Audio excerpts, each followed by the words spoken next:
split already across the board. And yes, it is a tragic situation and a day. I want to give you the opportunity at home. If you do not want to see this crash again, go ahead and turn away. We're going to go through it one more time, because it really is not the safer barrier, but it's the catch fence that does so much damage in this, to not just Dan's car, but to so many of the others. And this is in slow motion from high above. Now all the drivers are very crowded going into this corner, 3 abreast. One of them touches, goes sideways, Scott, and then mayhem. And this is what we talked about before, that these speeds at 220 miles an hour, Eddie, you're going the length of a football field in less than a second. And you don't plan your next move at this speed. As you can now see, the cars starting to go one over each other, and they'll start to get up towards the catch fence. And those are the ones, the catch fences, that do the damage. The safer walls we've improved really helps dissipate the energy when the cars hit.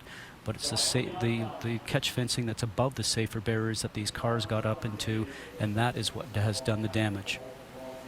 Another angle, and it's the second airborne car in your screen. And as you mentioned, Eddie, cars just going for the same spot, and at this speed it just starts to go sideways. Cars start to climb up and over, and as further cars continue to come into frame, you'll see cars starting to slide through and jump into the air, and now watch towards the catch fence. And the car now goes up, it's airborne, and it gets catapulted, and it gets into the catch fencing with the cockpit area first, which is something that you just cannot be prepared for. And there's nothing you can actually do. There's nothing you can do. The drivers are put into position. There's nothing they can do. Here it's in slow motion, but you can see how it arrives. And the parts are going everywhere, and as a driver you're trying to miss the large pieces of the cars themselves, and parts are falling out of the sky. You really don't know where to go or what to do, and if you escape this and you get through it, you sort of pinch yourself when you're on the far side of it and said, I made it. And unfortunately, some did not.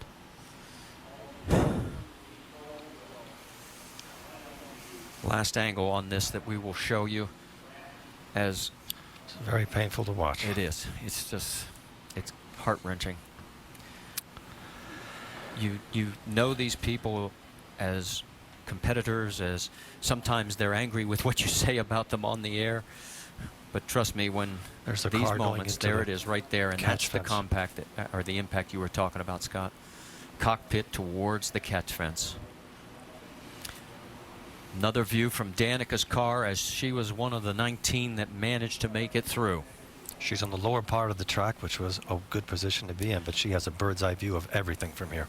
And as we heard her say earlier in this telecast, that she thought things were just getting a little bit crazy. She had eased off the throttle, not something that race car drivers do, but she just felt uncomfortable, had something about it, a sixth sense, if you will, and turned around and just gave herself a little bit more breathing space, which is something that worked out very well for her.